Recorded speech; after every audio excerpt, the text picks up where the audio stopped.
एक ऐसा मुकदमा जिसने तत्कालीन राजीव गांधी सरकार को हिला कर रख दिया था। एक ऐसा मुकदमा जो 37 साल से बंद बाबरी मस्जिद के ताला खुलवाने का काम करता है। एक ऐसा मामला जिसे हम कह सकते हैं कि राम मंदिर निर्माण में वो मील का पत्थर साबित हुआ। हम बात कर रहे हैं शाह बानो बेगम के तलाक के मामले की। साल 1932 में शाह बानो बेगम की शादी मोहम्मद अहमद खान से होती है। शादी के बाद उनके 5 बच्चे होते हैं। साल 1946 आते आते मोहम्मद अहमद खान एक दूसरी लड़की से शादी कर लेते हैं जिसकी उम्र उनसे बेहद कम थी। दूसरी शादी करने के बाद वो शाह बानो बेगम को उनसे अलग रहने के लिए कह देते हैं। अलग रहते हुए वो शाह बानो बेगम और उनके 5 बच्चों को भरण पोषण के लिए हर महीने 200 रुपये के लगभग देते रहते हैं। लेकिन साल 1975 तक आते आते वो ये पैसे देने बंद कर देते हैं, जिससे परेशान होकर 5 बच्चों की मां शाह बानो बेगम इंदौर की निचली अदालत यानी जुडिशल मजिस्ट्रेट कोर्ट में एक मुकदमा दायर कर देती हैं। मुकदमा था सीआरपीसी की धारा 125 के तहत गुजारा भत्ता की मांग के लिए, जिसमें उन्होंने 500 रुपये प्रति महीना अपने पति से मांग की थी। सीआरपीसी की धारा 125 विवाह विच्छेद के बाद महिलाओं को आर्थिक सहायता प्रदान करने के लिए बनाई गई है। मामला कोर्ट में चल ही रहा था कि मोहम्मद अहमद खान कोर्ट में 3000 रुपये जमा करवाते हुए ये कहते हैं कि ये मेहर की रकम है जिसे वो लौटाते हैं, और कुछ दिन बाद 3 तलाक की प्रथा से शाह बानो बेगम को बीच चलते मुकदमे में ही तलाक दे देते हैं। लेकिन कोर्ट का फैसला आना अभी बाकी था, जो आता है अगस्त 1979 में।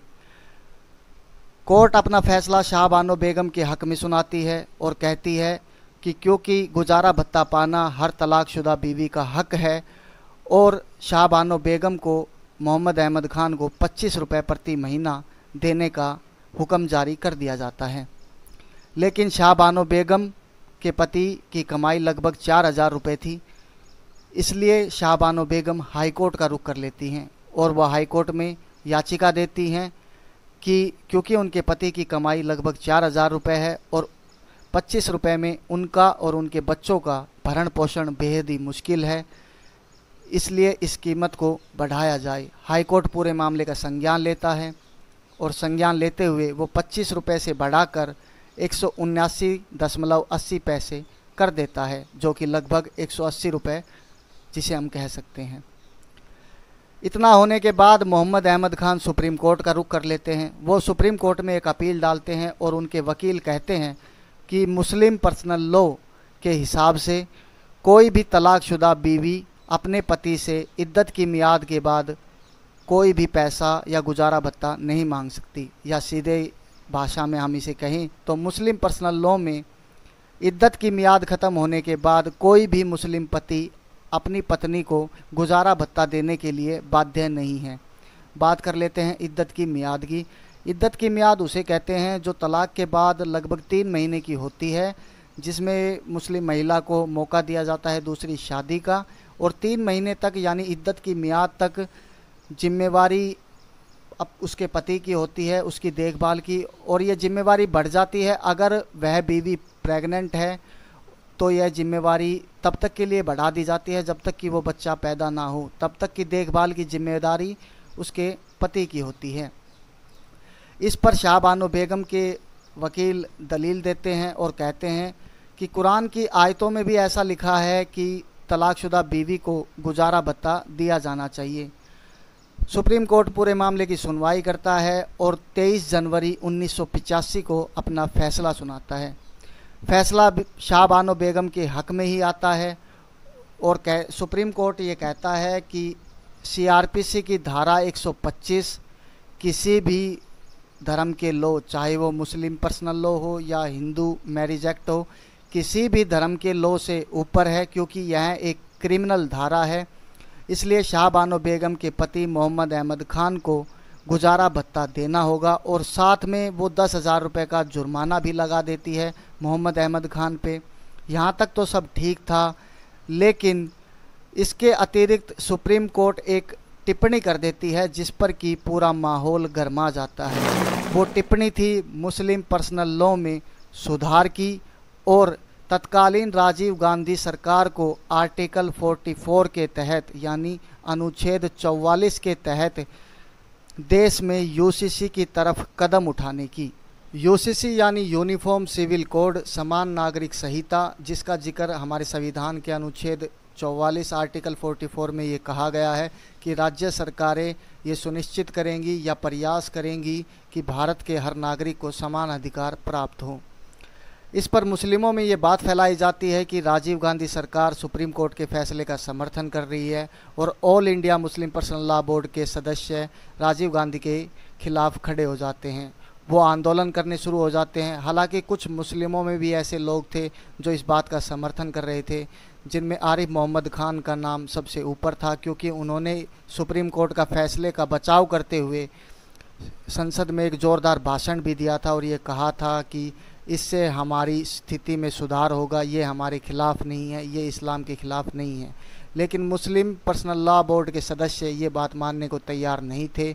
उन्होंने अपना आंदोलन जारी रखा और कुछ राज्यों में, जिनमें यूपी और बिहार मेन राज्य थे, जिनमें राजीव गांधी सरकार की अपमानजनक हार होती है। हार के बाद राजीव गांधी सरकार को all India Muslim personal law board के सदस्य ये समझाने में सफल रहते हैं कि वो ही मुस्लिमों की एकमात्र आवाज़ हैं इस देश में, और अगर से उनसे खिलाफत की गई तो उनकी सरकार के लिए अच्छा नहीं होगा।